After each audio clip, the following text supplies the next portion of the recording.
and social friends. They told me if I'd help them with their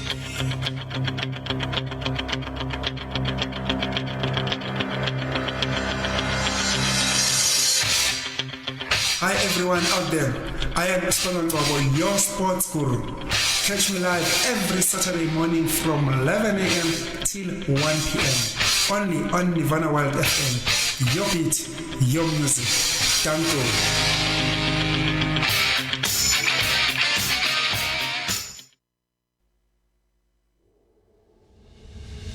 The views, opinions or comments expressed on this program does not reflect the views, opinions or comments of the radio station or its management.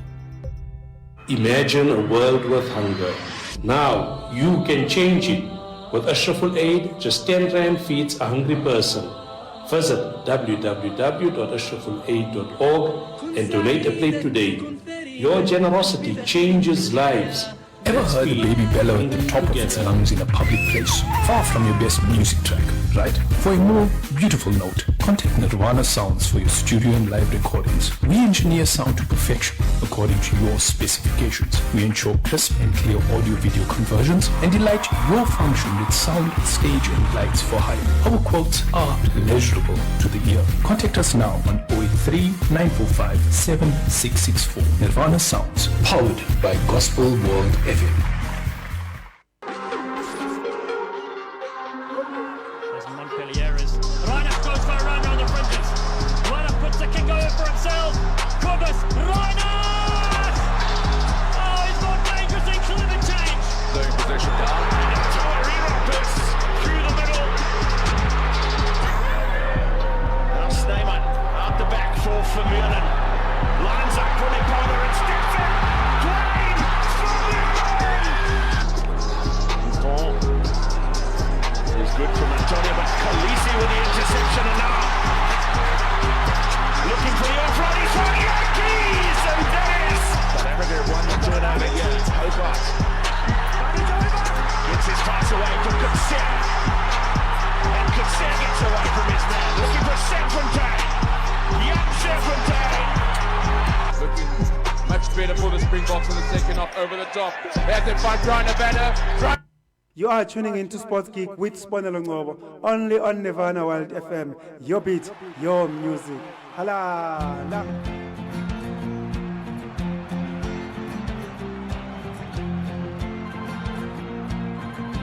Hallo Robbie, wat praat? Hallo Robbie, dit is Snorre. Hy sê as 'n lot trokke en is niemand wat weet ek sien coach van die bokke het 'n trok omgedonder in die middel van die pad. En nou het ek gewonder, kan jy uithelp ek is laat? Asseblief luister mooi na die woorde van my speech of gaan sit dit gou op YouTube onder speeches van nou kitsch. Christie's speeches is die bestes op die net. Dit het my al baie kere uit 'n tydspot gered. Dit begin baie rustig en dit eindig baie rof. Jy moet huil in die middel en dan moet jy ontplof. So hier is die woorde as jou internet jou drop. Jy het 15 minute voordat môre afskop. So ek skryf die speech op my Coca-Cola bottel, maar hy val en hy breek in die middel van die bottel. Bokke moenie worry oor die ref nie. Bokke moenie worry oor die speech nie. Moenie julle steur aan al die reëls en regulasies. Bokke speel nie dan nie die bal nie. Kwarte snyde. Bokke moenie worry nie oor die speeches nie. Bokke moenie worry nie oor die referee. Sy foon is die Annie en ek roep maar vanmôre as jy laat loop aan hierdie ballie. Skiep vir die Villiers en skiep vir Fourie. Oh, Bokke, leave the man in the middle of the park. That is the referee. Concentrate on your game. Met ys daar. En gaan roep vir my vir bakkies en vir Bismarck Du Plessis en sê vir wie ook al kaptein is, ignoreer die referee. Middag bakkies, middag Bismarck, dis 'n voorreg vir my. Ek is julle grootste ondersteuner, kom teken my. Rugby World Cup is still very much with us.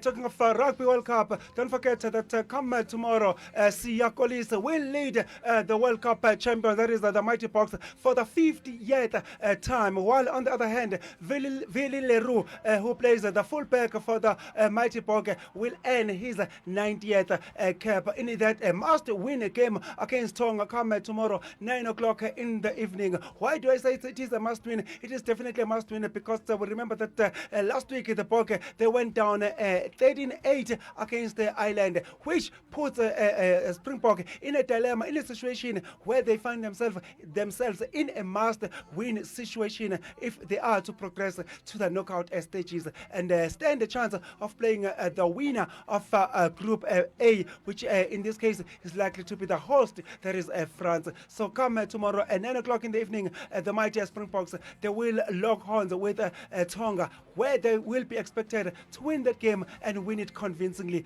with the bonus point and with a difference of nothing less than 37 points. We remember that way back in 2007, the very same Springbok and Tonga, they did lock horns, and at some stage the Tonga gave the mighty Springboks a scare of their lives. We remember that in the second half of that quarterfinal of that game, the Tonga side, they were leading the Springboks at some stage, but fortunately the champions to be the champions in waiting, they came back, they showed some resilience, and they forced that game to a win into their favor, of which the Springboks, they eventually won that game by 30-25. So let's hope tomorrow the Boks will find the going, will control the game from the first whistle and go all the way and dominate Tonga till the last minute, and see themselves earning that bonus point and nothing less than 37 points, which will ensure that the World Cup champions, the mighty Bokke,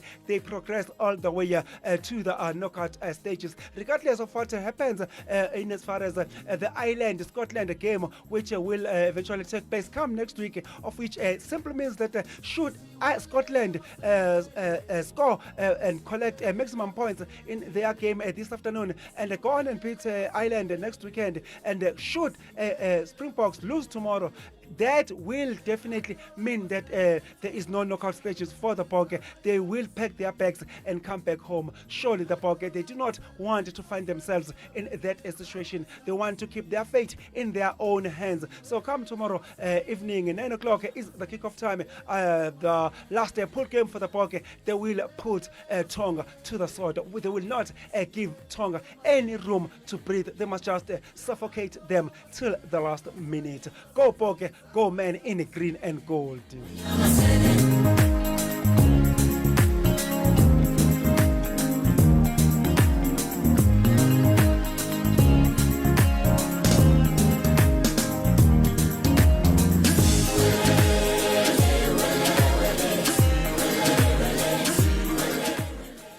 Welele, welele, welele.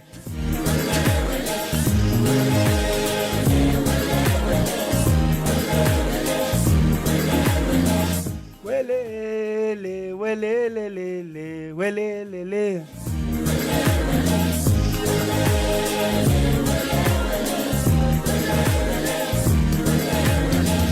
Sirato la masele linsusa girobetsi linsama isabusiyo. Siwelele masele, siwelele masele, sirato la masele linsusa girobetsi linsama isabusiyo. Ho nyaselesele bana ba o shebile. Linsama isabusiyo. Sirato la masele linsusa girobetsi linsama isabusiyo.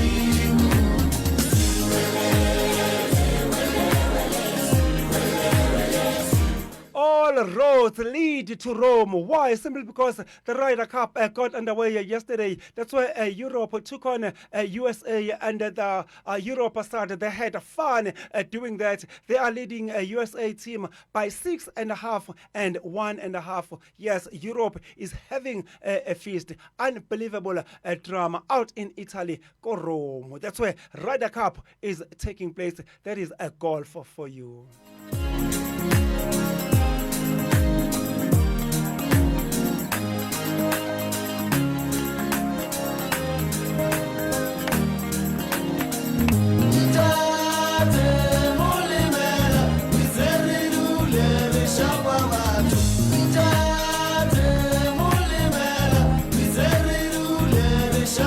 Moving Moving away from golf for this time around, let's talk cricket. It is happening. The women Proteas, they did have a date with their New Zealand counterparts. That is white fans. They were scheduled to play a 3 ODI series, 2 games down, and the local team, which is the women Proteas, they've won the first 2 games. The second one took place yesterday, and the women Proteas, they've taken a 2-0 unassailable lead. Tomorrow they will be playing in that dead rubber, of which we believe that the women cricket side, that is the women Proteas, they will go on and give and thrash their women New Zealand counterparts by a 3-0 whitewash. Well done, women Proteas. Still with cricket, yesterday the main male counterpart, that is the Proteas, they are preparing for the Cricket World Cup, which is going to take place from the 5th of October till the 19th of November. That Cricket World Cup takes place out in India from this coming weekend. Proteas, they were scheduled to play a friendly game yesterday against Afghanistan. Unfortunately, that game was washed away without a single ball being bowled due to that persistent rain. And then coming Monday, they are hoping to have the last warm-up game against New Zealand. Let's hope the rain will permit this time around, at least allow the Proteas to get at least 1 game as a preparation for that Cricket World Cup. Let's hope the boys will not choke this time around.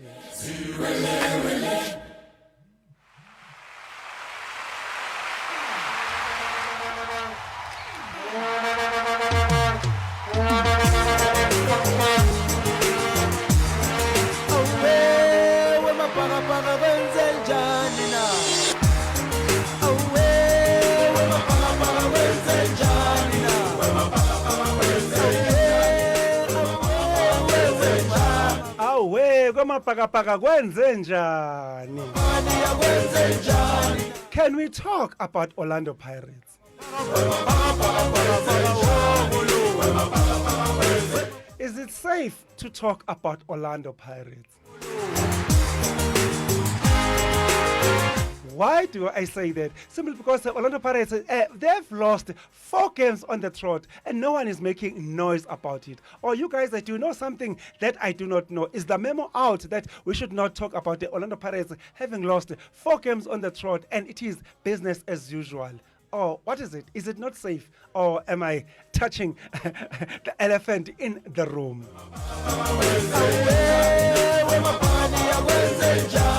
If you think I'm smoking my socks and say Orlando Pirates, they've lost their 4 games on the trot, let me just jog your memory. We remember that they played against the Gaborone outfit, the Botswana outfit, that is joining Galaxy in the CAF Champions League, and then they lost by 1 goal to 0. That was on the weekend. The following week, that was a midweek, they took on Mamelodi Sundowns in the DStv Premiership, and then Orlando Pirates again they lost by 1-0.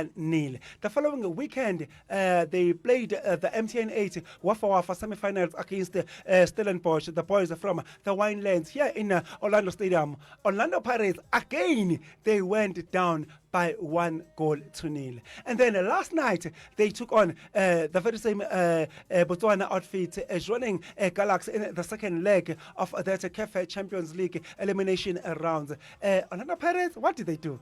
They lost on penalties against the Botswana outfit. They lost 5-4, and of which was enough to see them themselves bombed out of the CAF Champions League. And no one is saying anything about that. Maybe it looks like I'm the only one. Guys, did you get a memo that we should not talk about this? Let's hope I will still be safe after having brought that to your attention, that Orlando Pirates, they've lost 4 games on the trot. Hence, I'm playing this song, Mapagapaga Kwenzenjana. Please tell us what is happening in Mayfair. Or maybe will I need to beef up my security after having touched Orlando Pirates in their studio?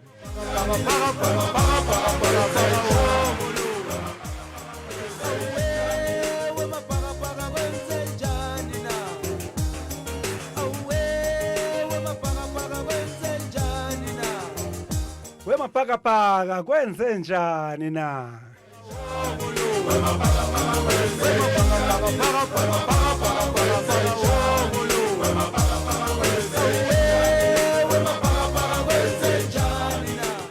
Moving elsewhere this time around, we are off straight to England, Old Trafford. It is. We follow that drama that is still very much with us. That is their manager, Manchester United manager. That is Erik ten Hag is still at loggerheads with his player. That is Jadon Sancho, of which has been suspended. He's not allowed to mix with the rest of the squad. That follows his fallout with the Dutch coach. That is Erik ten Hag. That's when Erik ten Hag, after they lost to Arsenal 3-1 some 2 or 3 weeks back, Erik ten Hag came out and said Jadon Sancho is not giving his best at training. And then the English star came back and said, hell no, you're not going to use me as a scapegoat. And he said he does not appreciate his coach making such utterances in public about her. Then the feud started, of which saw Jadon Sancho being suspended by Manchester United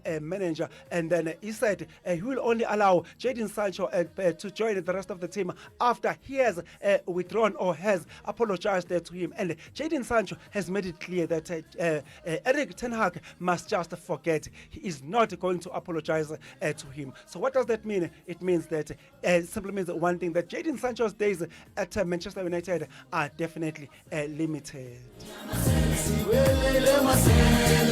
So we'll be watching and following that story and see who is going to blink first. Will it be Erik ten Hag or will it be Jadon Sancho? The feud continues at Old Trafford. Still in England, this time around, let's talk the Carabao Cup. Listen to this. What I'm going to tell you, I'm not smoking my socks. It is the reality. This week, Manchester City, they were bombed out of the Carabao Cup by Newcastle United by 1-0. Yes, you heard me right. Manchester City, they were bombed out by Newcastle United by 1-0. Manchester City, they are out of the Carabao Cup instant, effective, immediately, courtesy of the Magpies. Talking of the Magpies, we remember that last season they were the finalists. They took on Manchester United in that Carabao Cup final, of which Manchester United they eventually went on and won it by 2-0. So if we see the way Newcastle United rather have started this cup, it looks like it is they might just be continuing with the form that they displayed last season in the very same cup. Magpies are continuing to the next round. Congratulations to Newcastle United in the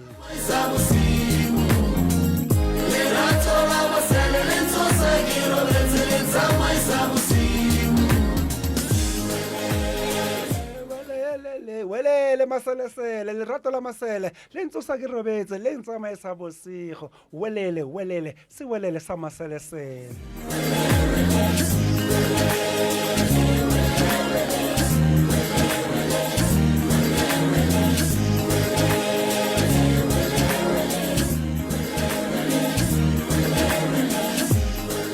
Let's quickly go back to the Orlando Pirates drama. I will ask again, is it safe now to talk about Orlando Pirates?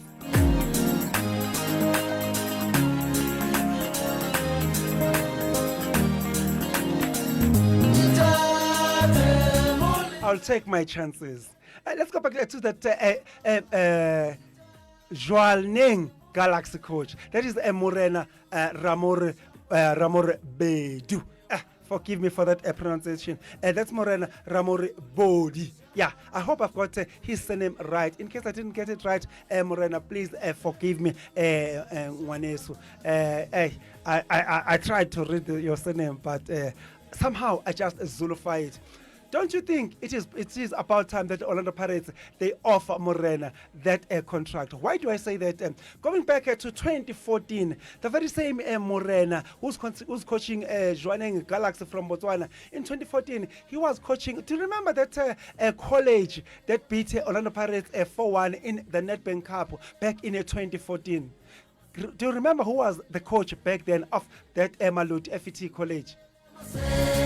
Let me check your memory. It was the very same Morena Ramore Bodi. He was coaching Malut FET College back in 2014 when they beat Orlando Pirates by 4-1 in the Nedbank Cup. That is the very same coach now, Morena Ramorobede, who's coaching Jwaneng Galaxy from Botswana, who has beaten Orlando Pirates home and away. Surely, Ivan Khoza, I think you know what to do. Maybe, if you ask me for the advice, I will tell you.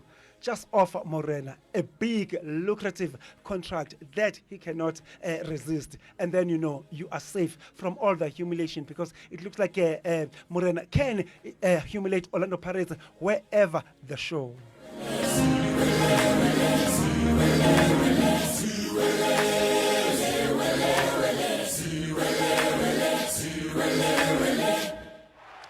A very good morning and a warm welcome to you wherever you are within the South African borders and beyond. We've got to cover it. Don't you worry about a thing. All you have to do is sit back, relax, and allow us to entertain you. You are tuning in to Sports Geek with Sponalongobo exclusively on Nirvana World FM. Your beat, your music. You can always get in touch with us on our studio WhatsApp line number, which is 07 333 16934. The studio WhatsApp line number again is 07 333 16934. TikTok and Facebook, we are there as Nirvana World FM. While on Facebook, you might as well type the name of this show, which is Sports Geek with Sponalongobo, and that will take you straight to the fan page of this show, where you'll get a chance to converse with me 7 days a week. And I promise I will revert and return to all your comments, your DM, your PMs, whatever you call it.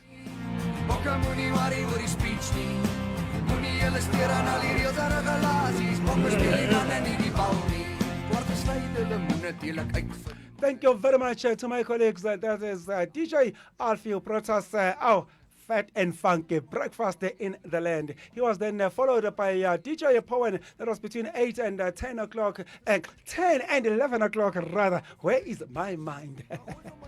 It was DJ Powen. He joined us from 10 till 11 o'clock, bringing us Teen Kids. Oh, I must mention DJ Powen. This morning, he was on fire. I'm surprised that you guys didn't call the fire brigade to come and cool down DJ Powen and set him the fire off in the studio, because the hits that he was playing this morning, he was at another level. Well done to DJ Powen. Catch him again next week, Saturday, between 10 and 11 o'clock, as he brings you Teen Kids. You and I, we are together from now till 11 o'clock. Not that I'm complaining, I just love the sound of it. Organjan Fere, that's how they roll in the township. We'll kickstart our show by having a discussion with our rugby correspondent in the form and shape of Siabonga Makade, all the way from Eastern Cape, King Williamstown to be exact. That's how far Nirvana World FM will go and get all the information for you and ensure that you are entertained and ensure that you are informed wherever you are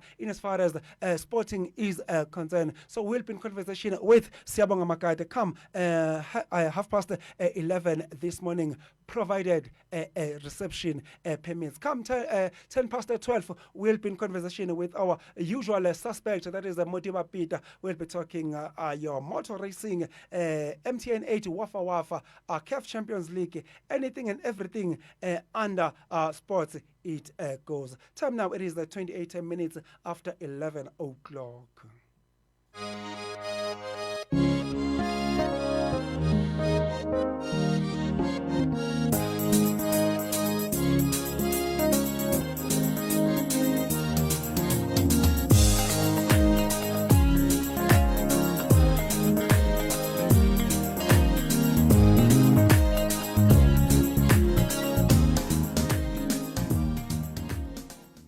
We are still coming to you live from our Lenesia studios, south of Johannesburg, Ekole, Gauteng, Maboneng, Ngwanaka. Looking to upgrade or repair your desktop or laptop? With over a decade's experience, TV Master specializes in software installations, data recovery, restores, PC rebuilds, and conversions from VHS to USB or DVD. For a no obligation quote, contact Pre on 011 855 6738 or 072 7706 796. TV Master, the name you can trust. Welcome. This is your favorite station. Stay tuned.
glittery. You're the light that makes me go hazy.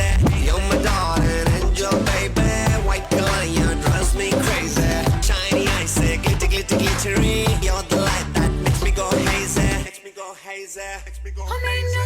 चढ़िया है रंग रंग में खाबा दे संग संग आज उड़ती फिरां मैं सारी रात उड़ती फिरां जिंदड़ी दे रंग ढंग मेरी नींदें भी तंग तंग आज उड़ती फिरां मैं सारी रात उड़ती फिरां बन जावे गुलाबी चुन्नी दबा दे बन जावे कलरफुल चूड़ी पवा दे रिंग वेस्टा पाइया वे चिट्टियां कलाइयां वे ओ बेबी मेरी चिट्टियां कलाइयां वे चिट्टियां कलाइयां वे ओ बेबी मेरी वाइट कलाइयां वे चिट्टियां कलाइयां वे ओ बेबी मेरे तेरे हिस्से आइयां वे चिट्टियां कलाइयां वे ओ बेबी मेरी चिट्टियां कलाइयां वे मैं ना बचा मुझ में थोड़ा सा भी देख तू ना बचा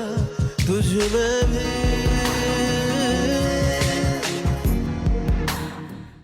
You are tuning into Sports Geek with Sponelo Ngobo, only on Nirvana World FM. Your beat, your music. Halala.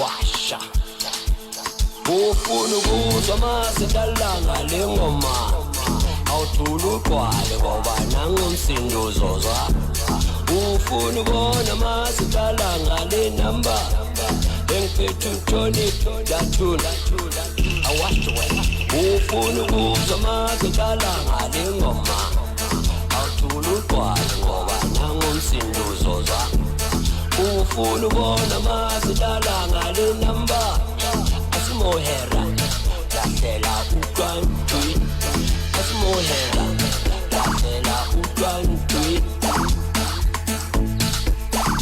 u20 u20 u20 amelele ngisebeze akulonyaka athi ngithishelele uzobatshela kabulisebele kumkelele nayikonyikeleke uzojayiva la sayijayiva la sayijika ithagethi nangumjayivo uzojayiva nawe wakumjayiva jayiva ujayivile uzojayiva ungajayiva vele ajayive otherwise thathi thina simjayivise ajayive sijayive u20 sijayive u20 ufuna ukuzwa masedalanga lengoma awuthula ugqwale ngoba nangumsindo uzozwa ufuna ukubona masedalanga le number engiphethe utoni dathula awasho ufuna ukuzwa masedalanga lengoma awuthula ugqwale ngoba nangumsindo uzozwa ufuna ukubona masedalanga le number asimohera lahlela u20 asimohera lahlela u20 asimohera lahlela u20 lahlela u20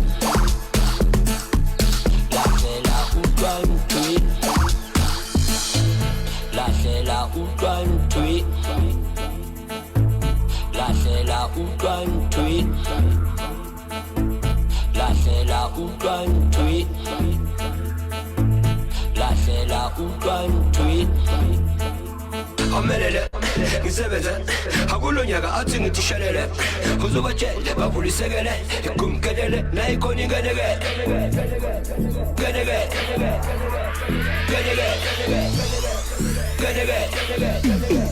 keleke ukuzwa masedalanga lengoma awuthula ugqwale ngoba nangumsindo uzozwa ufuna ukubona masedalanga le number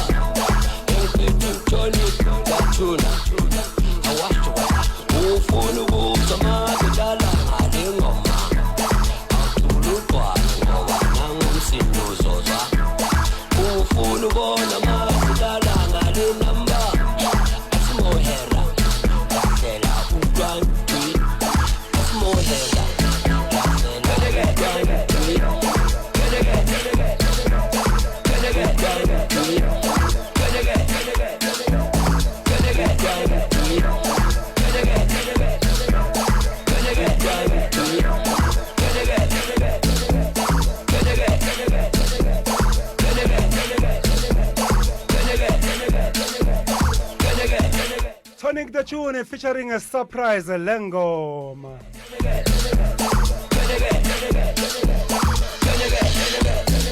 Before that, we got Meat Brothers. They gave us Chitiane Kalayan.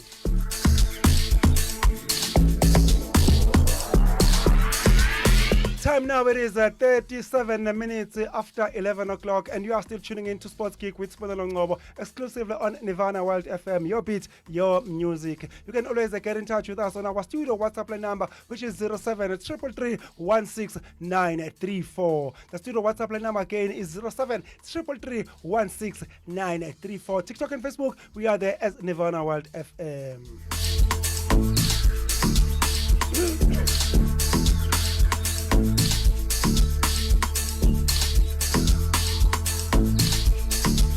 The promise we make is the promise we keep. Before we went for that breather, I did promise you that when we return, we'll be in conversation with our rugby correspondent, that is Siyabonga Makad, all the way from Eastern Cape, King Williamstown. I believe he's on the road right now. Siya, are you there, Baba? Yes, good morning to and your listeners. Oh, a very great morning indeed. I'm not too sure how good is this morning, considering that looking at my first question, that I will be looking at the Springboks losing to Ireland last week. Talk to us about that game. Just allow me to spoil your morning, Sia. Yes. Anytime, well. Yeah, we're looking forward to a great weekend with the whole lineup of matches for this weekend. Yeah, we are really looking forward to see all the games. Oh, absolutely. But before we look at the games that are playing this weekend, Springboks lost to Ireland last weekend. Talk to us about that outcome. What's your take on that game? Yeah, as we discussed last week, that Springboks was going to walk away with this game. It wasn't an easy one. It was very tough.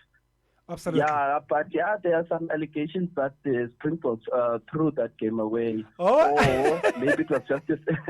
Or maybe it was just a strategy not to, reveal all their plans, how they're going to tackle this one. But a great game, a loss to the Springboks against the Irish. It was a tough game.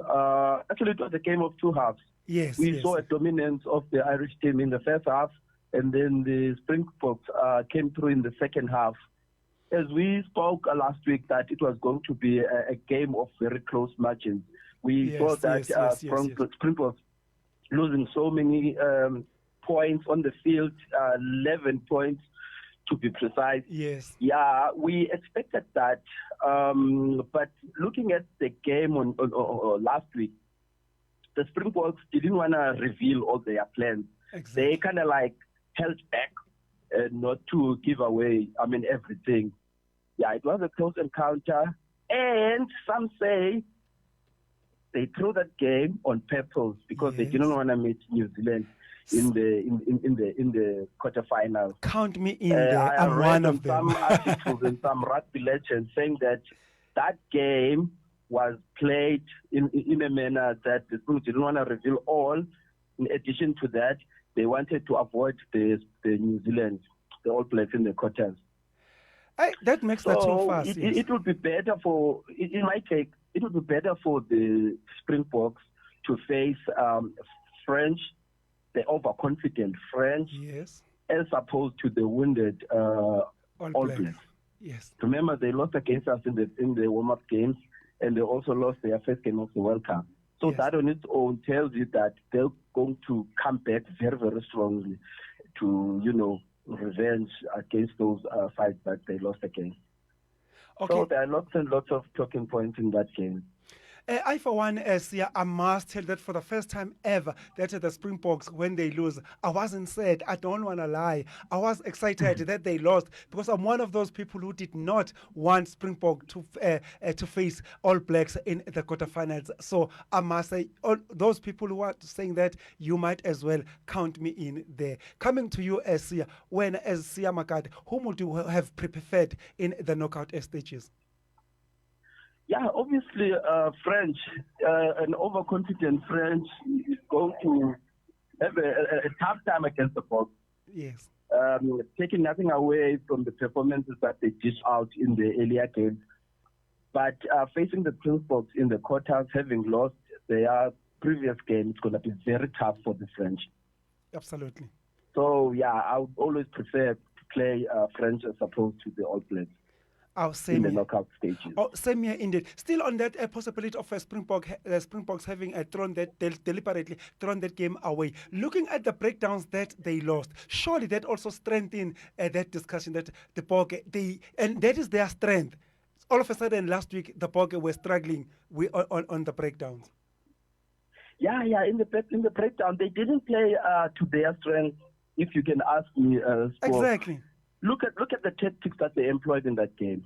We all know that the Springboks, when they get the penalty inside the opposition's half, they'll just kick in the corner. Yes. And then the throw-out will come in, a rolling maul. Then they get into the opposition's 5 meter, then it's a try. Mm. They didn't do all of that. They just kicked to the goals, irrespective of where the ball was on the field. And knowing that they don't... tells you... Yes. Yeah, that tells you that there was a change of strategy. Maybe they were trying to introduce new tactics into the game. But if you ask me, well, I'm not too sure what they were doing. Definitely, they didn't want to win that game. I agree, and I support that, and I was fine. I'm happy with that loss for the first time ever in my life as a Springbok fan. That I'm excited about the loss because I was definitely not in the mood. I'm not ready to face All Blacks in the quarterfinals as yet. As I'm moving right along, still with the Springboks in cricket, we have seen Proteas when they play against the Minnows. They normally do that thing. What do we call it? Choking. With the chokers. With the Springboks come tomorrow, taking on the Minnows Tonga. And Springboks, they have to win at all costs come tomorrow to ensure now that since they lost against the Island last weekend, they have to ensure that they keep their fate in their own hands, that they make it to the quarterfinals. What can we expect in tomorrow's game? Can the Springbok afford to choke come tomorrow against Tonga, 9 o'clock, Sia? Yeah, obviously they need to win with the bonus point, obviously, which is something that I believe they will get comfortably. Looking at the squad, it also tells you that there's going to be a change of tactics here and there. Yes. The famous 6-2 split or 7-1 split, if you like, is a thing of the past now. Yes. I saw the bench that is composed of a 5-3 split, yes, having 5 forward line players and 3 backline players. It tells you that they are not going to be as physical as they normally, be. I expect to see a running rugby against the Tonga, and remember, it's a last pool game. Yes, exactly. So they'll also be trying to avoid injuries as well. So that physicality might not be there in tomorrow's game. Expect to see a good running rugby on set plays. And those big hits won't be there, and those rolling balls and the forcing of scrum penalties might not be there. Expect to see a very good running rugby tomorrow, all because they're trying to avoid injuries, being a last game of the pool, getting into the next stage. So there's not so much pressure in tomorrow's game. They have to be smart, very smart. Remember, Tonga is a very, very physical fight as well. Yes. So if you want to match them toe-to-toe, they've got nothing to lose. Yes. So you've got everything to lose if you want to match them toe-to-toe. So it's going to be best for the Boks not to be that physical and try and play a very good running rugby, avoiding the injuries. So it's not going to be a tough one, in my opinion. Still with Tonga, we remember that way back in 2007, of which the Springboks, they eventually won that rugby, which was also held in France, by the way. The Springboks, they played the very same Tonga. And Tonga, they gave the Springboks a scare of their lives. At some stage, Tonga, they were leading in that game. Eventually, the Springboks came back and won that game by 30-25. Can we expect more of the same, or will the Springboks might just run away easily come tomorrow? Well, I don't think so. Other than the physicality that we might expect from Tonga, it's going to be an easy game for the Boks with a change of tactics here and there. But yeah, I think the Boks will just gonna walk away comfortably with the win on in tomorrow's game. Looking at the match day 23-man squad for Tonga's game, the Springboks that have selected. Let's just quickly remind the listeners. Let's look at that 23-man squad, and then you tell me: is this a B team or is it a genuine Springboks team that you can take and choose at any given day when you go that you can go to war with this squad? Starting at the fullback, we've got Vili Leroux, right wing Grant Williams, the center duo we've got Kenan Modi and Andre Esterhuizen. Left wing we've got Makazole Mampimpi. Oh yes, you listen and listen. Baya Moy. Fly half Handra Pollard is back in the thick of things. Scrum half Kopas Reina is there. Loose trio we've got Jasper Wies, Dwayne Vermeulen at number 7, and flank we've got Captain Fantastic Siam Tanda Kolis. Number 5 Marvin Ori. Number 4 we've got Eben Elizabeth. Props we've got Vincent Koch, and listen to this. Number 2, we've got Dion Fori starting at number 2, and number 1 Oxenche. Replacement again, number 16 will be won by Marco van Stuylen. Surely that's another point of discussion. Steven Skitsov is there, Trevor Nyakana is there, Franco Mostert is there, Kwacha Smith is there, Jardine Hendrikse is also there, Jesse Kriel, and last but not least, Manny Lipok. Talk to us about the squad. First question, is this an A side or a B side? So this discussion has always been there in rugby circles, particularly from the overseas legends and the local legends as well. The answer has always been very clear from the coaching staff that there's absolutely no A or B team in the squad.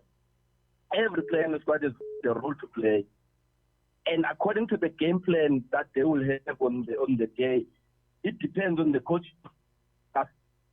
team or what personnel to use. You know, absolutely there is no A or B team. Every player in that team deserves to be in the starting lineup. It only depends on the tactics that will be employed on the day as to which player to use, at what role is that player going to play.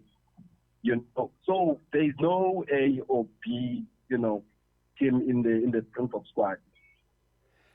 Handra Pollard is back in that fly half. Most talked about position fly half in as far as this year's Springbok squad is concerned. Talk to us about Pollard's return. Yeah, Pollard's inclusion has always been there. We were just hoping, actually not hoping, we all knew that if one player gets injured, then Pollard would be the next player in line to replace that player.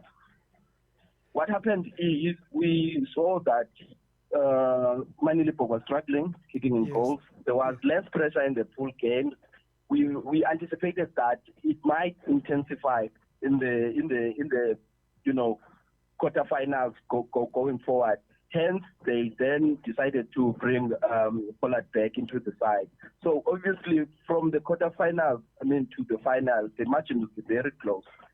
So really, you have to take every point on offer. Exactly. Therefore, the inclusion of Pollard is very, very good in this regard. But I'm afraid it might be going into tomorrow's game with huge pressure on his shoulders. Yes. So people will be expecting him to, deliver. It might not be easy for him, having missed quite a lot of games in the sidelines due to injury. Yes. So that might impact his performance a bit. Not every player who's coming from injury will just bring in his A game. Exactly. He might struggle. We need to expect that. Yes. And it's not a very, very pressured game, but we expect him to, to deliver. Yeah. Even Ras Erasmus stated in one of the articles saying that let us not expect Pollard to be Superman. Yes. Let's give him a chance, and he will deliver. Not being too pressured into the game. So it's not going to be easy for him as well. Sia, talk to us about the hooker position. We've got Dion Fori starting at number 2, and then on the replacement, we've got Marco van Stuylen wearing jersey number 16.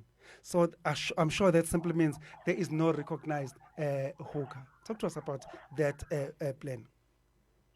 Yeah, hooker being a specialized position in rugby, we really needed to have more or an additional hooker, specialist hookers in the side. But remember, Pollard's inclusion kind of like compromised that change. So we need to give Bonimbo Nambi more game time, and which is why he was reserved in this game. He's not going to be playing in this game. Yes. So they're trying to save him on the coming games. So Dion Fourie can deliver. We saw him dishing in some few throw-ins in the previous game. Yes. But yeah, this is a specialist position. Exactly. And we really need someone to be, on par with the game or bring his A game. Yeah. This is what it is. We have to work with what we have. So there's nothing we can do. We have to, hope that in the event that Bonimbo Nambi gets injured and we don't have any specialist hooker, Dion Fourie can just slot him into that position. And he has already shown in the previous game as well that he can deliver. Oh yes, let's hope Dion Fourie will definitely up to the task as and when his country needs him. Starting in tomorrow's game, surely all the eyes will be on Henry Pollard and Dion Fourie in that specialized position of the hooker. We'll be analysing all his throw-ins and see how many of them will be straight and skew and everything. So Dion Fourie might just be one of those players who might be under pressure come tomorrow's game. And then talk to us about the centre duo. That is your Kenan Moody and Andre Esterhuizen. What is your take on that centre duo? Yeah, it looks more like a makeshift centre pairing if you look at the two players playing in those positions. Esterhuizen is more of a physical center, those traditional centers. You'd want to see someone like Arm, who's much more creative, good at defense as well, who's good at set play as well. Moody has shown us that he's a versatile player. He can play multiple positions in the field. Yeah, he has done it before. I think it's going to be very good having to see those two players playing in the center. And then Duane Vermeulen starting at number 7 as compared to number 8. Yeah, I saw that change as well. For me, Duane is much more effective when he's at the back of the scrum. I've seen him play center before. I wasn't really convinced, considering his age as well. Yeah, we need to see him playing his normal position, that is that of an 8-man. But yeah, we'll see how we can, he can play in that position. Still with Duane Vermeulen, last week in the Islands game, we saw Duane Vermeulen sitting with the technical team wired up and all that. What can you read from that? What was that all about? I don't know whether you did notice that Duane Vermeulen was sitting with the big guns last weekend. Yeah, so Rafael Rasmus stated that before, that in the team, there is a group of leaders, senior players. There is no one captain that you can rely on. Yes. There are a couple of guys who can be slotted in the captain position. Yes. That also tells you that having that kind of a structure, some players will bring in their expertise in assisting management in dishing out tactics or assisting in using their experience. Duane is an experienced player. He has seen it all in rugby, and he's part of the leadership as well, and he knows what to do on the field. So I don't think it's a bad decision to bring him closer into the management structure of the Springboks. I think, he is very good, and it's a good move. You really need to see that eye from a player to, analyze and assist the coaching staff with the tactics on the ground. Oh, exactly. Exactly. Yeah. And then looking at the 23-man squad that will do business for Springbok come tomorrow. Out of the 4 scrum halves that we spoke about last week, all 3 of them are active in tomorrow's game. Only Faf de Klerk is rested for tomorrow's game. So what is your take seeing all 3 scrum halves ready and available for tomorrow's game, Sia? Yeah, we once had this discussion previously. Yes. The facility that the players bring into the side, it gives coaching staff freedom to play them anywhere in the field. Exactly. There was a loud cry as to why they included 4 scrum halves into the team. Now it's beginning to, to reveal that these players can play in multiple positions, and then they are also good at every position that they are slotted in. So yeah, that discussion is no longer there. We all know what these players are capable of. They can play scrum half, which is their specialist position. They can easily be slotted in the wings, centers, even fullbacks for that matter. Exactly. So it's all about the versatility that the players bring into the side. I couldn't have said it better myself, Sia. Especially if you look at who will be playing right wing come tomorrow. The speedy Grant Williams. Surely that guy is more of a bullet. So playing him there, surely sparks will fly come tomorrow. Yeah, Grant Williams is lightning fast, and I would also like to see him playing more on the wing as opposed to the scrum half. He's a dynamic player. Very, very pacey. Yes. You need him in the wing.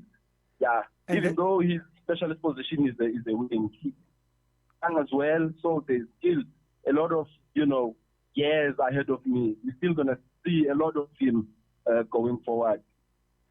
And then Australia, Wallabies, Eddie Jones, drama. Where to from here? Mm-hmm. What's going on there? For the sake of continuity, I think they can keep him. Give him more chance. Obviously, you're a South African. Remember, You like seeing Australia losing. He was called in as an SOS because they just fired the coach on the eve of the World Cup. Then they brought Eddie Jones, thinking that he'll just turn things around quickly. That didn't happen. It was more like a gamble. So I think it's only proper now if they can give him more time, maybe to see if he will be, good coming into the next World Cup and build the side from scratch. So it wasn't fair to him to expect so much with very little time, to work with the team. So to be fair on him, he didn't have enough time to prepare the team for the World Cup. They just need to give him more time to prepare the team for the next World Cup. Prepare the team for the next World Cup. Do you think Aussies, they've got that in their DNA? Considering that right now, Australia, they are ranked in their lowest ever. I believe they are ranked number 10 in the world. Surely, that's a bitter pill to swallow for the Aussies. Yeah, it is. As we all know that Australia is one of the powerhouses in world rugby. And to see him, this decline is quite disappointing for them. But yeah, it all boils down to the preparation and having a wide pool of players and a very good coaching staff into the side. Yeah, I do believe that they do have the wide pool of players in their disposal. It all boils down to the coaching staff. Hence, I'm saying they just need to give Eddie Jones more time to prepare the team for the next World Cup and see what they can do in the next World Cup. As a Springbok fan, personally, I don't mind Eddie Jones coaching Australia. As long as they keep on going down, that's music to my ears. I don't mind. But traditionally, you want to have your opponents in the same level as you. Not always good to dominate on your own. Competition must be there, and it must be healthy. No, we've got a World Cup to win here, so the less the more weaker opponents, that's fine by me. I can do with a weaker New Zealand. Yeah, I get what you mean. Okay, yes, thank you very much for your time. I believe you told us that you're on the road. Where are you driving off to? Just got back from my mom in Kunu. Yes. Going back to King Williamstown. Okay. And how much distance are we talking, Kunu to King Williamstown? think it's around 230 kilometers.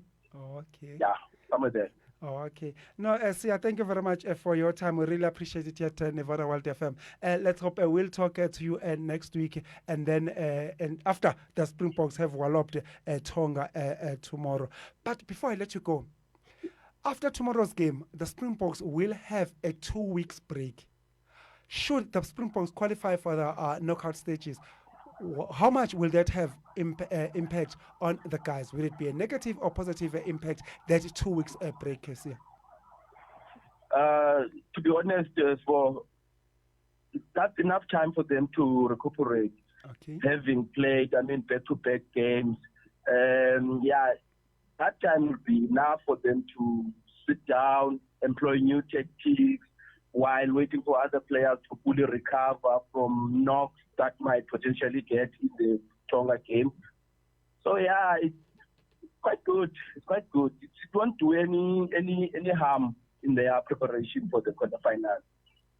Oh yes, Siyabonga Makade, our rugby correspondent, has just called you that 2 weeks break will definitely do the Springboks camp a great of good. Will not affect the flow, the continuity of other side. Let's hope the Bokke will do a great job come tomorrow evening when they take on Tonga in that pool game.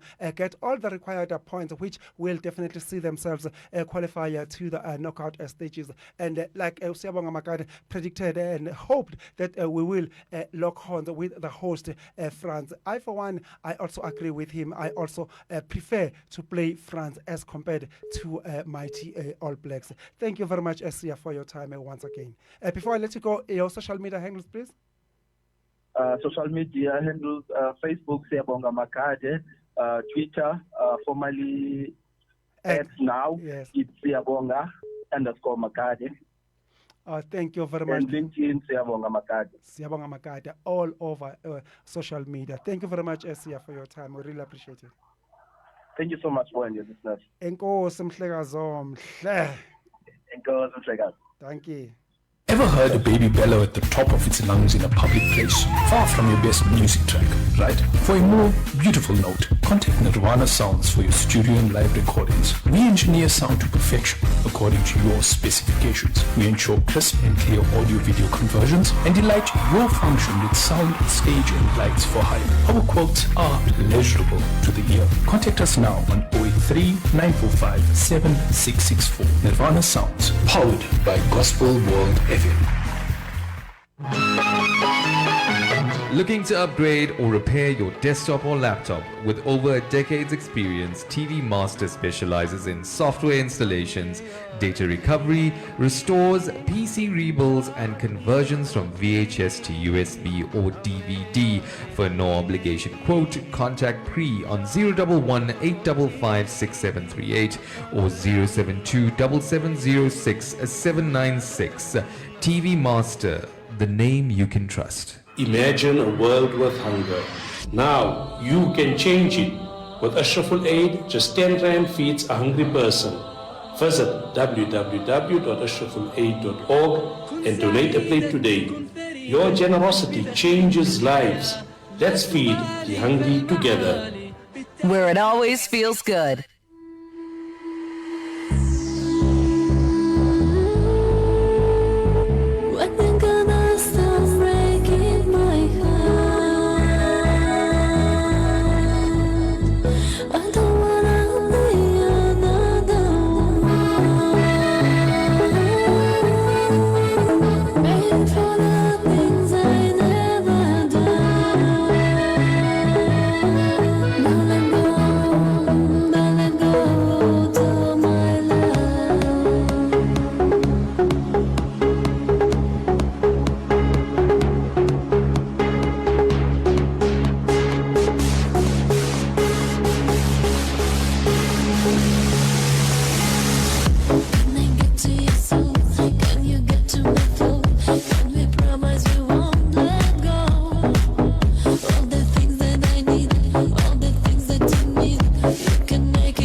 Love by Edward Maya and Viga Gigolina.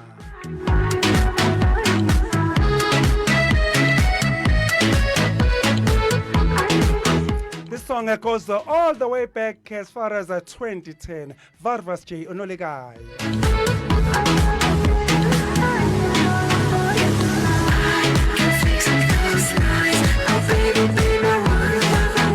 You're still tuning in to Sports Geek with Spodolongoba exclusively on Nirvana World FM. Your beat, your music. We are coming to you live from our Lenasia studios south of Johannesburg. There is Echo Gauteng Maboneng Nwanaga. Guess whom do we have on the line? Our usual suspect, our partner in crime. That is our resident sports analyst in the form and shape of Modiba Pita. A very good afternoon to you, Baba. How are you? It's a very good afternoon to Bonello and the team and the listeners as well as the listeners. And thanks for having me. I'm good, and yeah, it's good to be here as usual. Oh, as usual, indeed. Without any further ado, let's cut down to the business of the chase. And we kickstart our discussion with Cricket World Cup. It is rapidly approaching. Talk to us. What's happening in that front in as far as the Cricket World Cup is concerned, Modiba? Very, very interesting because the countdown is almost closer. As you know, it's kickstart to next week on the 5th of this wonderful coming October. And yeah, we're seeing the number of players that have been called, the likes of Tebaba Vuma, Gerard Coutier, Quinton de Kock, Risa Hendricks, Marco Jansen, Henrik Klassen, Sisanda Magala, Keshav Maraj, Aiden Makram, David Miller, Lungin Giti, Andrik Norke, Fabrice Shamsi, Kagiso Rabada, Rafi van der Dassen. Yeah, those are the players that will represent the country and put the flag high. And as we heard during the week that Tembaba Vuma will be going home yeah, to go and solve family matters. So there's a player who's going to take this deputize for him there. And Rafi van der Dassen there. So let's see if the team will definitely do well. In fact, it's Aiden Makram. So yeah, so we are playing the two warm-up matches today up against Afghanistan, and then on the 2nd of October, that is on Monday, we are playing New Zealand. So yeah, it looks good, and let's see if the country will do well, because if we can look in terms of Proteas, they have not done well in terms of winning the World Cup, although they've been in every World Cup all the time. So, but we also want to be on the list, like countries like Australia, who's won it most. England, the current defending champions, whom they managed to win in 2019 against New Zealand. Yes. Also India, the host, and we are also going to play them. So, because our group is are comprised of a group of days where teams will definitely want to show up that they really want to play and represent their countries and put their countries on the map. So, very interesting up to so far. Looking at this squad, are there any players that you can tip and say the South Africans, they should look forward to them? They might just put their hands up and go on and put Proteas on the map in as far as the Cricket World Cup is concerned, Modibo. I'm looking at players like Henrik Klassen. Remember, he just wrote he's on form. Those were the runs that he did. I was so impressed. Yes. I'm looking also at Quinton de Kock. As you know, he just announced his retirement after the ODIs, after this wonderful World Cup. But it was a bit of premature, 30 years old. So let's see if he will definitely do well and up his confidence. I just also pray that Tembaba Vuma can resolve his family matters and return back as soon as possible, as he's done well for the country previously with a number of runs. So also I'm looking at Kagiso Rabada. You know, this is a player who always wins wickets for us, for the country there, and alongside Lungin Giti. Those players, they've never disappointed them. You can't speak cricket without those players that I've just stated. Oh, absolutely. Looking at the Proteas game, when they came back against the recent 5 ODI series that they played against Australia, at some stage they were 2-0 down. They came back and won that series 3-2. And they will be playing Afghanistan today and New Zealand come Monday. Can we read too much out of those results in preparation for the World Cup, or it will Cricket World Cup a complete animal altogether? Very interesting question you just asked, because for me, I think they can just strike with the combinations that we had in the fourth ODI as well as the fifth ODI, where Aiden Makram as well as Hendrik just mentioned, they hit so many runs there. So, but for us, I think we were so brave, because at some point we throw the towel after trailing 2-0 in the series there, but we managed to bounce back as we made the match game on there, as we pulled up a victory there, a 1-1 victory, I remember so well. And then in the fourth victory, Henrik Lassen did exceptionally well to level the score, and it was left on the last day of the fifth ODI. So up to so far, I think the fourth ODI and the fifth ODI combinations is where to go by. So, but I'm only concerned with Themba Bafuma. Hopefully we will return back, but I think we are ready, getting from how the players were committing themselves there. Oh yes, Modiba. Moving away from the men's cricket, diving straight to women's Proteas. They've got a date with their New Zealand counterparts, the White Ferns. I believe it is a 3-match series. Talk to us what's happening in that front, Modiba. Impressive stuff, because if you can remember very well, we won our first ODI there. Actually, completed 226 runs per 6 after 47.1 overs. And they only completed 235 runs per 8 wickets there, over 50 overs there. So a player who I can just compliment is Nadine Clark for us there. She was marvel as we won by 2 wickets. I was so impressed there. And then we led 1-0. And then we came in on Thursday there when we won the second ODI there, collecting 257 runs per 3 wickets there, after 45.2 overs there. And then New Zealand tried their best, but not enough. 253 per 10 wickets after 49.9 overs. Amelia Kay, this is a player who did well for them, 88 runs in 110 balls. I think there's still room for improvement looking at her there. So with us, Laura Varte, the captain, fantastic. She led by example as she scored the 124 runs from 121 balls. Yeah, that's good, but there's still enough room for improvement. You can't hit less runs than more than as balls are many, but the runs are less. I prefer the runs being many and the balls being less. But all in all, we did so well as we recorded 15 runs there. So it was just marvel on the day, and we led the series 2-0. And then today, but if you look at into tomorrow, actually, we are playing the third ODI. But by the looks of things, I think Sponelo, we have won this wonderful ODI, because if we are to win tomorrow's ODI, it's 3-0, but if they are to win, New Zealand is 2-1. Still, we will be announced as winners. So it's a huge confidence. Remember what happened against Pakistan, where we won by 2-1 as well. We won the first 2 and then lost the last one. Although we managed to settle the score because Pakistan defeated us in the T20, the 3-20 series 3-0. But when the ODI came in, we took the tables and managed to grab the victory there. So it's well done to the ladies there, and it's a good motivation going into the Women's Championship ICC there. So I'm so impressed coming in next year as well as in 2025. There's the cricket for the ladies there.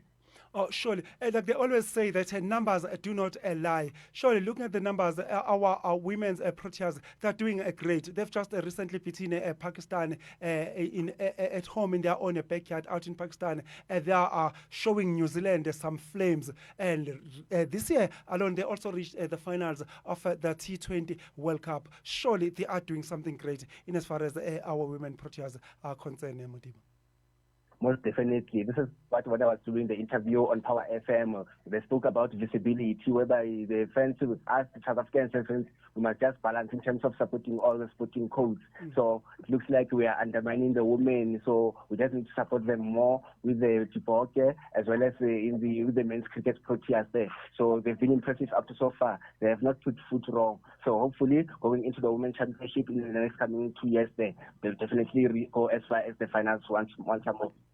Well, they might go all the way to the finals once again. They've got the know-how. They've done it. They did it early this year in February in that T20 World Cup when they took on against Australia. Surely the women Proteas, they're doing great indeed. Diving from cricket straight to motor racing. Max Verstappen, need I say more? I'll just make a joke and say this is the Mamelodi Sundowns of the motor racing. You can't say that again. The guy is on fire. Although he just tested a defeat when Carlos Sainz did well at the Singapore there alongside Lando Norris as well as Charles Leclerc. But in this one, Bonello, very fantastic for me because he just proved it during I remember we had a chat last week when he won the sprint race last Friday there in 1 minute 30 seconds there. So it was just marvelous with Charles Leclerc finishing second and Lando Norris third. So, but you look at in the Japanese Grand Prix that took place last week, so as he arrived with 58 seconds per 0.42 seconds, I was so impressed there. Although there was a battle between the two teammates, Lando Norris as well as Oscar Piastri, those they finished second and third respectively. They are the teammates. And also I saw Lewis Hamilton as well as George Russell, although they were outside the podium, as Hamilton finished fifth and George Russell seventh. There's still room for improvement. But Carlos Sainz disappointed me because I was anticipating him to win, considering what he did at Singapore there, but he finished sixth, so not enough there. So also, Max Verstappen's teammate Sergio Perez, he didn't do well as he had to retire after having a knock with Lewis Hamilton as well as Kevin Magnussen. So he just needs to do well going forward. But when with Max Verstappen, that was his 13th victory of the season there, and for the 8th of his career. You can see that he's just trying to catch up with Ayrton Senna as well as Lewis Vettel, as both are seated on 51 and 53 victories respectively. So with the 6 races that are left for the season, as you know, the motor racing reached its conclusion towards the month end of November. Let's see if we will be able to break the record of the two. But then, if I can take you back to 2016, the very same Red Bull, they managed to collect 19 wins, and currently that's set on 15 victories. So in the 6 that are left, I think there's potentially a huge chance of breaking that record or leveling the record. But we'll have to wait and see going forward. But in the next race, if I can just clarify that one, if he was to win at Qatar, it is taking place on the 8th of October, which is next week, he will definitely be awarded the world title there, because looking at the standings there, he's currently top with 400 points, and then also Sergio Perez there with 223 points. And Lewis Hamilton with 190 points. You can see that there is no player who's going to catch up with him. So with that, it's a very well done to him. And let's see going forward, because this current weekend, we turn our attention into motorsport. The Japanese Motor Grand Prix is taking place.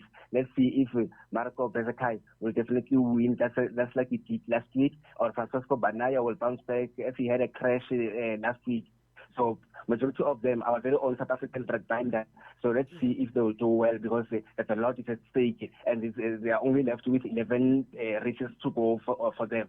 So yeah, it looks interesting up to so far. But it's good luck to both teams that will be drivers that will be participating in the motorsport. And then let's see next week how motor racing F1 will transpire with the likes of Max Verstappen, Carlos Sainz, Lewis Hamilton, Sergio Perez, Lando Norris. I can name them, and I will not finish up. Oh yes, you can name them, and you won't finish up with the Red Bull and Max Verstappen's dominance. Where is Lewis Hamilton and Mercedes in all of this? Good question, because if you can check, he's always within the podium at some point. He has not won the title as yet. He's always between number 2, number 3. But in this one that took place at the Japanese Grand Prix, he wasn't appearing within the podium. So I think he needs to pull up his socks. Although if you look in terms of the track records, you realize that he's won so many victories there, Lewis Hamilton. So, but in terms of the standings as well, he's number 3rd with 190 points. You can see that Max Verstappen has created a huge gap there, 400 points. The difference of 210 comparing him with Lewis Hamilton. So there's still room for improvement. So I think he's just relaxed. So he needs to start competing and giving Max Verstappen a run for his money. Or maybe it's because he's got 104 victories and Max Verstappen is still on 48.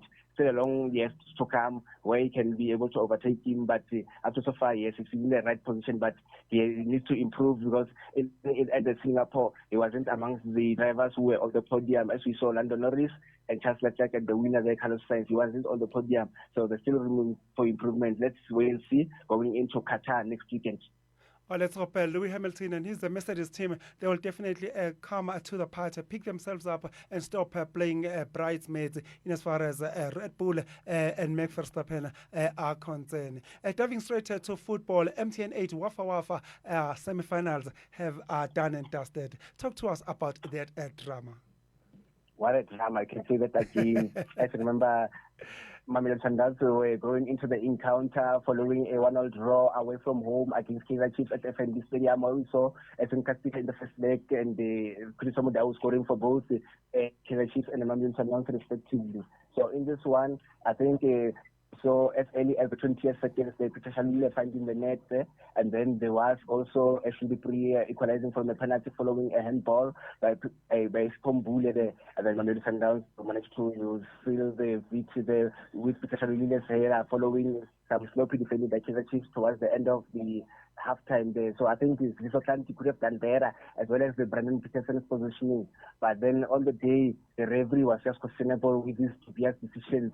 He couldn't award Kaizer Chiefs the 2 penalties that were clear.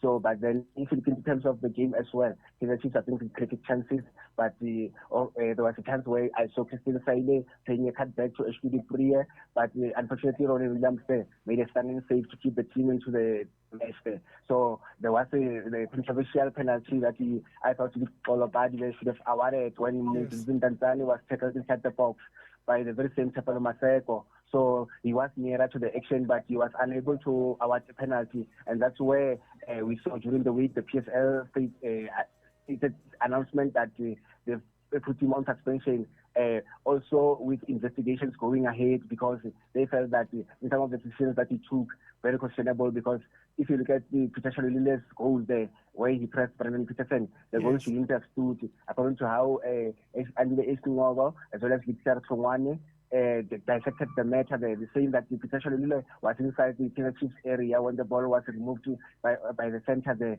And then we saw Tebo Homoguela pulling Edson Castillo's hand while he was trying to hit the ball. But the referee still was nearer to the action, but he couldn't award a penalty, as well as that is the minute tackle from, one may call it a kick, from Tapelo Masoko to Mzim Danzani, where the penalty was awarded. But what I came to my mind, I said, why can't the referee award the caution Mzim Danzani with a yellow card? Because he said it's a dive. So if it's a dive, then award a yellow card where possible. So which means he wasn't sure. And I think the Kaizer Chiefs will maybe be awarded that penalty. Maybe it could have changed the completion of the game, where Kaizer Chiefs maybe would have won by away goal rule, because they would have scored more goals than away from home.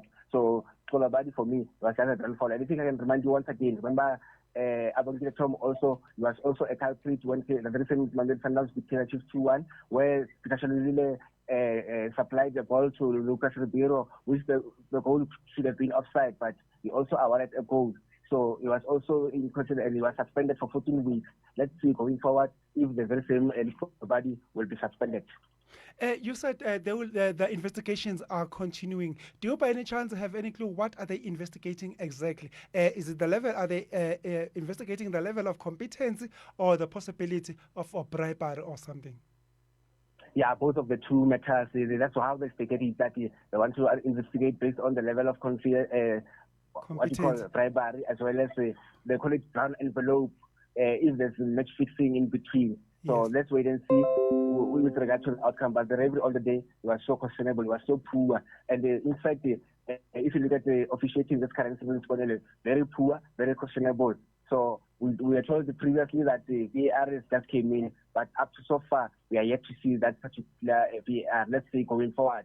So yeah, very, very interesting. But for me, the referee was just disappointing all the day, because the very two penalties that the United Chiefs, I think they could have changed the completion of the match. We will be speaking Kaizer Chiefs going to play a Soweto derby maybe at the Moses Mabhida, which is taking place next week.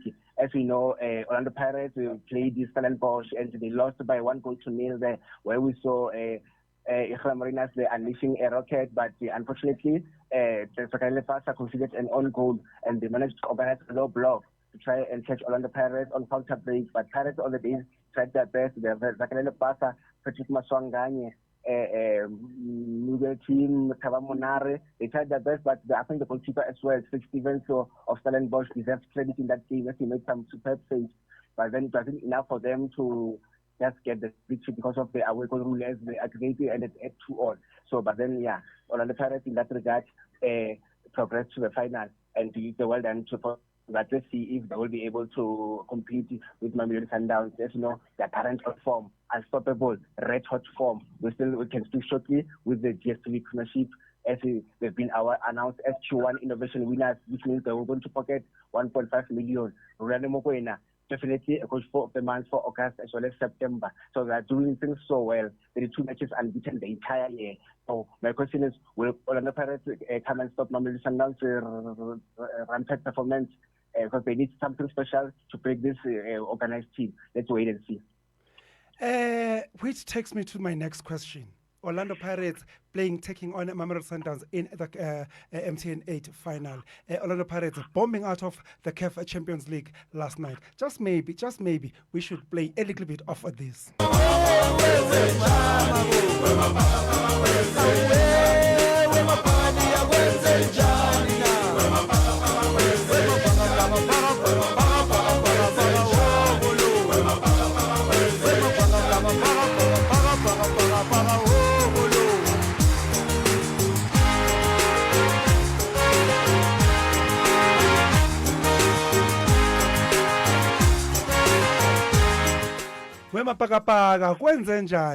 Orlando Pirates, they've lost 4 games literally on a trot, and the country is quiet. Why are you guys so quiet, Modiba? Because surely Orlando, because I don't understand. I just don't get it.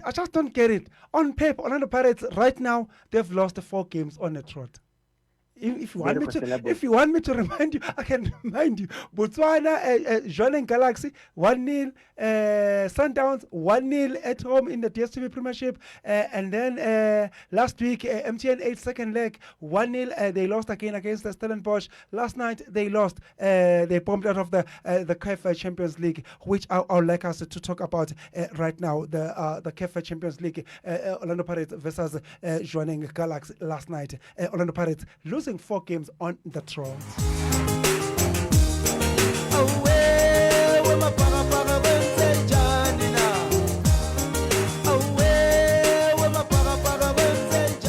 Modiba, the question stands. Talk to us about Orlando Pirates' performance of late, or lack thereof. One that's tried to dissect the matter there. I think it has to do with the long international break, the 2 weeks break there, where I think it has broke the rhythm there. This is the one break Kevin Hunt doesn't like. So you see that teams take recess with form, but when they bounce back, they start struggling. So remember, Orlando Pirates finishing teams, like I can name Skokuni 5-0, I can name M4-2, I can name the very same Stellenbosch in the first leg 2-1. So we thought maybe they're going to come up kind of crazy because I was lucky in the first leg. He scored the goal, and I think they also denied a goal there. So I think that goal should have stood there. If you look at the game that took place yesterday, I think they just came in and say, on the path to go to you, we're going to have a low block. We'll play. Matiba, we seem to be missing losing you for a moment. Can you hear me? Yeah, a little bit, yeah. Hello? Yes, I was just saying. Yeah, I can hear you now. I can hear you. Yeah, yes, I was just saying that you were saying Orlando Pirates will catch you on a break attack, will organize a low block, but I'll give credit to Huituan Poku, the goalkeeper. He makes some brilliant saves there. So where I think Pirates have mixed features there. The likes of Patrick Maswangane, Kemete Rasmat, whom we was net by the upright, the passer as well. I think majority of Pirates there created chances. We saw a player, Evidence Mahopa, who hasn't been getting game time, scoring the own goal of the match there, coming from the bench, because they are really inside the net. So on the day, I think the Pirates players have themselves to blame because they created the bulk of chances. I can't remember Sipo China being exposed there, but Eric as well. The coach as well made a blunder there, Jose Riviero. First, he introduced Mofuke, and then he went on to tell the youngsters to take a penalty. Unfortunately, the youngster missed that penalty, which made them to lose that particular encounter by 5-4. And then you look at in goals, you remember China, yes. China, first choice goalkeeper, but through reverse optional time, he was replaced by Richard Ofori. So I think you having a confidence with him, but I think he should have been a benefit of doubt. So Richard Ofori came in. We're not sure if he managed to get him up And when he came in, he couldn't save even a single penalty, and that's how they lost the game. They have got themselves to blame.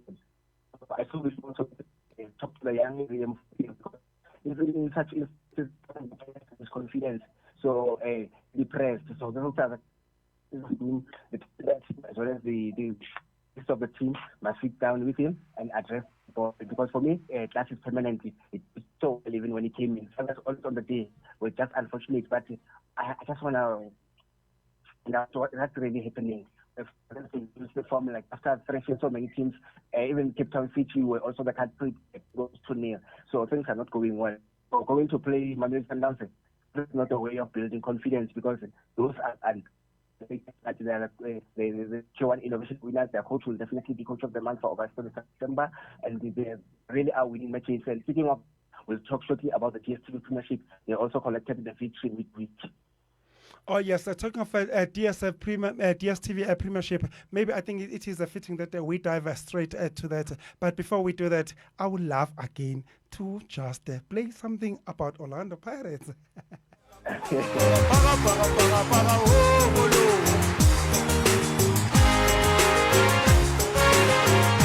The question stands, what's happening at Mayfair? What's happening at the mighty Orlando Pirates? Losing 4 games on the trot, surely we should be talking about that. But I see everyone seems to be shying away from that. If I can just remember Pirates when we lost in the final of the Confederations Cup against this team called RS Berkane. Yes, they lost the same way they lost the game against the Galaxy. As well in that game, they couldn't see that they also had to lose on penalties as well. One missed penalty also was decisive, just like it was the case last night.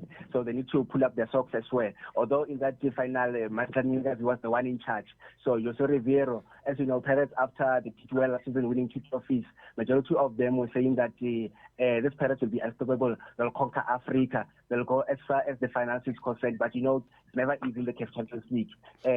As Mamelodi Sundowns, what transpired last spring, especially when they lost to Wydad Casablanca after playing a 2-0 draw, bowing out without tasting a defeat. It was so shocker, especially how Springboks considered their second goal there, only goal from Mutobin Bala. Not easy at all. But let's see, because they're also in action against a team called Bumamoto of Burundi. So advantage for Sundowns is that they're taking a 4-0 lead at home. So which means they might score more goals going into today's encounter. And Rolando Mokoena promised some few changes once again as they did midweek against Stellenbosch, bringing the likes of Riyad Piquerse. Hopefully, I think Denis Onyango will definitely be in goals. But speaking of with the CAF Confederation Cup, so SuperSport United will be training. Etiose Ikodaro also was one of the goal scorers in that game, where at rate is now 4-1. So SuperSport will await the next last round before they can play in the group stages, because as you know, in CAF Champions League, when you lose a match there, you are downgraded to the Confederations Cup. Yes. We'll have to wait and see when the draw will be taking place. So School United, they're playing in St. Eloy Lipopo. They're taking a 2-1 lead to the DRC. Let's see if St. Eloy Lipopo will bounce back. Of one of the Kaizer Chiefs, Kabamba Musasa, if you can remember so well. Yes, Kabamba Musasa, player of that, Kaizer Chiefs, So let's see if they will definitely bounce back from that one, because they've got an away goal advantage. Oh, yes. Still in Africa, and looking at Orlando Pirates last night's loss, Morena. Can we talk about Morena? Who was sitting on the bench of that Botswana team last night? That is the very same Morena who did the very same thing in 2014 in the Nedbank Cup. Very interesting question, because you're talking about the FET College there. FET College, yes, when they beat Pirates, yes. That's Maluti FET College from the Free State there. And Morena Ramurebu, as you know, is from Free State as well. And at some point, he's coached at Bafana Bafana with the next of Henman Mukelele. And I remember in 2021, he won the Costa Cup, winning against Zambia on penalties. And he just defeated Pirates in the first. Enjoys playing at Orlando Pirates so far. So, but yesterday, he just organized a low block, and then it worked for him, as they didn't concede so many goals in that game. But he must have been the United coach having took the team to the group stages, because in the past, the Tonga Galaxy couldn't reach as far as the group stages are concerned. Exactly. Judging from how Mamelodi Sundowns defeated them, Mamelodi Sundowns have always defeated them both in Botswana and in South Africa. But then, yeah, it was so good. The behavior of the two coaches. So we should Rivera back to the drawing board. But then it's well done to Coach RWC for putting South African flag high. Yeah, still with Morena, I think that he's got the know-how to beat Orlando Pirates. Don't you think Ivan Khoza should consider sending an SOS there to Morena and give him a contract that he cannot resist and bring him to Orlando Pirates? Maybe as an assistant coach to the club. Surely. To assist the likes of Mandanu Mugad, yeah, and also the very same Jose Riviero, because he's done well for himself. You look at his CV, starting from how he took the team to the COSAFA final, and they managed to win, following the saves by Velimotra in that final. I still remember it so well. Yeah, let's hope Dr. Ivan Khoza, wherever you are, let's hope you are listening and you will do the right thing and send that also as to Morena and bring him to Mayfair, and of which we'll definitely assist, because surely Orlando Pirates, they just cannot afford to lose against one coach, regardless of which team he's coaching. Surely Morena does have the know-how to beat Orlando Pirates. Diving straight to DSTV Premiership games that played midweek, Modiba, can you talk to us, and also the games that will be taking place this weekend? By the way, on Monday, on the public holiday, we saw Polokwane City hosting Amazulu at the Old Peter Mkaba, where they played to a 0-0. So there was also a controversial penalty there, where the goalkeeper tried to pass his defender for Polokwane City there. So unfortunately, the player handled the ball, the defender there, but the referee couldn't award the penalty. Some poor officiating there. And then, yeah, that's how the both went. And then on Tuesday, we saw Chiba United winning 1-0 against SuperSport United. Morgan Mamila there. I think he's been happy there, especially with the introduction of Vusumuzi Vilagazi from Golden Arrows, collecting the second victory following the 2-1 victory against Richards Bay there. Kambindu, who scored the brace in that game against Richards Bay, he came in and scored in that game against SuperSport United, blowing hot and cold. And then we saw on Wednesday, Kaizer Chiefs finally getting a victory there at the expense of Sugu United. If you can remember very well, Sugu United beat Kaizer Chiefs twice, 1-0 at FNB, as well as Peter Mukaba, where we saw Vusumuzi Mnuga scoring the first round, and also West Mamelodi Sundowns also in the second. And we saw Edson Castillo from Melera, the 3-1 after poor from Iceland. At the Sangara of Skopuni there. So we saw against Morocco, who took the lead for Babilano, and then Essence at the over scoring the winner there for Kaizer Chiefs. And we saw it as a sign of relief considering what has been happening. So let's see going forward if they'll continue with the next match will be against Kuku United. So and we also saw Mamelodi Sundowns thrashing Stellenbosch by 3-1. We saw Kankekana as well as Teboka Babena, who got a pass from Shalile, scoring that thing. And David Peters is the one who scored the opener for Stellenbosch, but unfortunately. Madiba, we seem to have lost you once again. Are you there, Bob? Madiba, are you there? It looks like we have lost our sports analyst, Madiba Pete. Are you back, Bob? I'm here. I can hear them today. Okay, yeah. You were going there for a moment. Yeah, we lost you for a couple of minutes. Maybe it might be the reception. Yeah, you are clear now. You are super clear. Just stand right where you are. As I said, Grankekana Obrimudiba Elsia 16 years old, getting a supply from Peter Shalulile, they're scoring, and Devon Peters was scoring the opener for Stellenbosch, but they couldn't hold on. So I thought they were coming confident, after having defeated Orlando Pirates 1-0 over the weekend, but it wasn't to be. And then yesterday we saw Santos once again continue with the run of form as they beat Amazulu by 2-1. So Fatuma bring a brace in that game. Brooks, wonderful goal there by Ethan Brooks, but they couldn't hold on. This is Pablo Martin's team there, where they were coming from a draw against Polokwane City, I should say. Yes. So then going forward, let's see if Steve Compella can continue with consistency, because if I can remember very well, he also collected a victory last week. So yeah, so far. Matiba, we are losing you once again. Are you there, Bob? Can you hear me? Modiba, hello. It looks like we have lost Modiba. Can you hear me from your I side? can hear you. Okay, yeah, now I can hear you. Are back, yeah. Yeah, I was saying that they were coming from, they just collected a victory last week as Swallows. So only Bella can work with the consistent, then he's going somewhere as far as the bet are concerned. I think they're doing so well up to so far this season. Let's see going forward. And in terms of the fixtures there, Cape Town City will host Cape Town Spurs, a battle for Cape Derby there. Yes, at 3 yeah, o'clock. yes.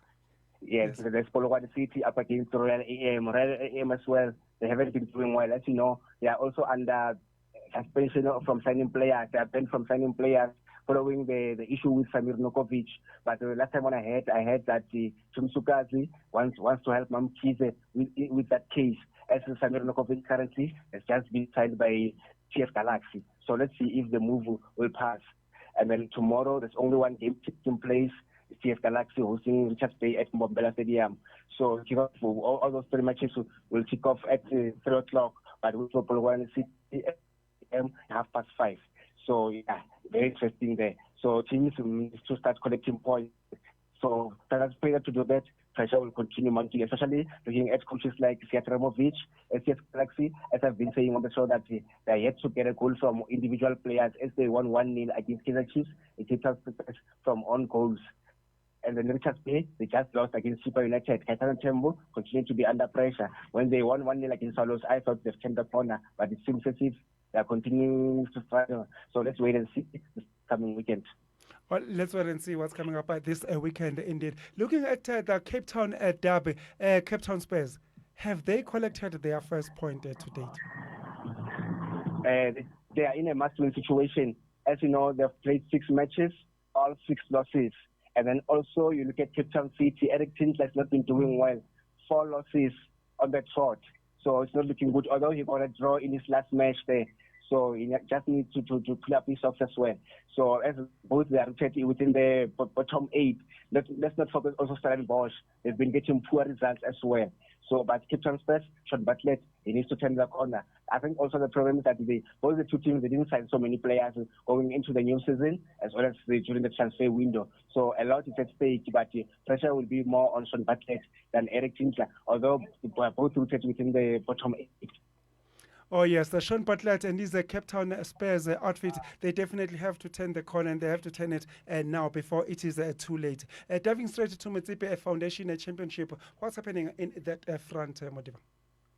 There are matches that also that the Leopards will host Appington City, Hungry Lions will host Platinum City, JDR Stars will host Marumo Gallants, and then during the week on Tuesday there, Hungry Lions will host Orbit College, Marumo Gallants will host La Masia, then Milford FC will host Jesse, and then on Wednesday, Baroka FC will host Appington City, Black Leopards will host JDR Stars, Platinum City will host Castle Stars, Pretoria University will host Pretoria Academy, the battle for Pretoria sites there. Then Maritzburg United will host Venda Football Academy. All those matches will kickstart at 3:30, including the ones that are taking place today as well as tomorrow. And then moving elsewhere, England to be exact, English Premier League. Tottenham Hotspurs, I see they've got a date with Liverpool. Talk to us about the rest of the English Premier League, Modiba. Mouth-watering clash there when you're looking at the 2 teams. As you know, Liverpool also they are on form, just like Man City, they're defending champions there. It's going to be a humping of a game that is taking place today at 5.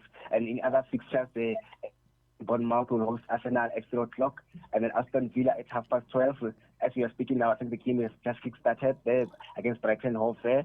There's Everton up against Luton Town. Man United, as you know, they've just won 1-0 last week there against Crystal Palace at 3 o'clock. And Newcastle up against Burnley there at 3 o'clock. And also West Ham United against Sheffield United. And lastly, Wolverhampton up against Man City. So, and in terms of that, let's see if they'll be able to do well. When some of the results that played in last weekend, by the way, Brentford lost 3-1 against Everton. Man United got back to win as they recorded 1-0 victory against Burnley. And then Crystal Palace played goalless against Fulham. Luton Town playing 1-1 draw against Wolverhampton. Man City winning 2-0 against Nottingham Forest. And then last Sunday we saw Arsenal playing 2-2 draw against Tottenham Hotspur. And then also Brighton Hove Albion win 3-1 up against AFC Bournemouth. Chelsea losing 1-0 against Aston Villa. Liverpool winning 3-1 against West Ham United. And then Sheffield United losing 8-0 against Newcastle. I think it's a confident boost, as we saw the likes of Ben, Botman, Wilson, Gordon, Almiron, as well as Camaralis and Isaac. They're scoring the 8 goals for Newcastle. Let's see this wonderful afternoon if they'll be able to do well as they are playing Bendy, and I think they'll want to do well as they are playing at home. Oh, absolutely. In South Africa, we've got Mamelodi Sundowns. In England, they've got Manchester City. Is anything that will stop Manchester City? Because they seem to be winning anything in as far as the league is concerned. Yes, I saw this week they were bombed out of the Carabao Cup, but in as far as the English Premier League is concerned, they seem to they are facing a possibility of setting a new record in as far as the English Premier League is concerned. Most definitely, if you can check, Mamelodi Sundowns have played 8 games. They've won 8 of their games. Man City have played 6 games. They've won all of 6 of their matches there. They're seated on 18 points. So Liverpool spreading within their neck there, second with 16 points. Yeah, the battle is a bit open there with Brighton and Hove Albion seated third on 15 points. So it's a 2-3 points gap. But Tottenham Hotspur, I can also throw them as well because they are seated on 14 points at number 4. So, yeah, things are looking good for them. As we spoke about the Carabao, some of the results there, we saw Aston Villa losing 2-1 against Everton. Blackburn Rovers, they're winning 5-2 against Cardiff. Bournemouth winning 2-0 against Stoke City. Brentford losing 1-0 against Arsenal. Chelsea winning 1-0 against Brighton. Fulham winning 2-1 against Norwich. Lincoln losing 1-0 against West Ham United, and then Liverpool thrashing Leicester United by 3-1, and then the very same Newcastle that you spoke about, that's the ones that knocked out Man City 1-0, the one that just won 8-0. So very interesting there. So Man United, they're winning 3-0 against Crystal Palace. So it's looking interesting, but up to so far, I do agree with you when I'm saying they're setting another record. So let's wait and see if Liverpool, Brighton Albion and Tottenham Hotspur will come into the party. I can also add Arsenal at number 5 because they're also seated on 14 points. The team that has disappointed me the years up to so far is Man United, as they're seated 9th with 9 points. They need to do better going forward. Manchester United, they need to do better going forward, indeed, considering that they are sitting in a very, very unfamiliar territory at number 9. That's what our sports analyst, Modiba Peter, has just called. Thank you very much, Modiba, for your time, Baba. Much appreciated. If I can remind the listeners that the Banyana were in action last week Sunday, and they were thrashed to 2-0 by the USA there. And then we saw Andre Dlamini. Remember how I used to tell you I was curious, wanting to see him back in goals. He was in goals, but I think she also let this team down there. Especially considering the first goal. I think we could have done better from that aerial ball of the corner kick there. So, but it wasn't to be, as on Friday we saw them losing 3-0 by the very same as the USA. So definitely needs to reshuffle things. I thought they were going to come confident considering what transpired in the World Cup. But up to so far, it wasn't to be, but hard luck, and it's back to the drawing board. And with that, it's a very good afternoon to you, Bonello, and also the team behind the scenes, as well as listeners. A lot to look forward to this wonderful weekend, motorsport, the cricket, as well as the rugby. Yes, they're playing Ireland. In fact, it's Tonga. Yes, especially after how they lost against Ireland, they whistled that victory when they couldn't convert the 11 points of the penalties, money above the aspect. But it's good to see Andrew Pollard coming back. But then they're throwing into the deep end because he's just recovered from an injury. So I thought maybe he was going to be introduced in the second half. And so our very captain, September Polisi, we will be playing his 50th cap for the club, for the country as well. Yeah, let's do well because it's a must-win. We're in a must-win situation.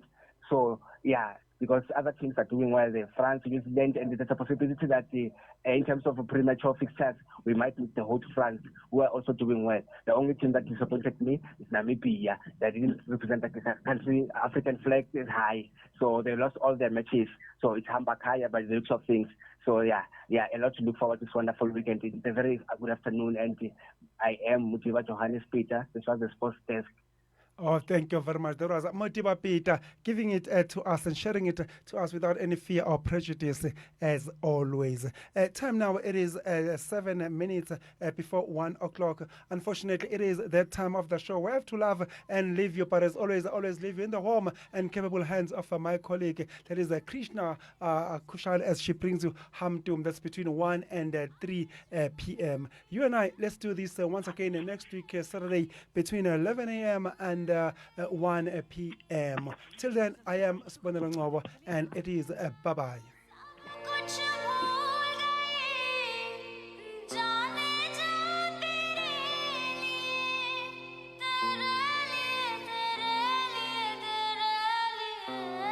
अरे तो फिर क्या हुआ?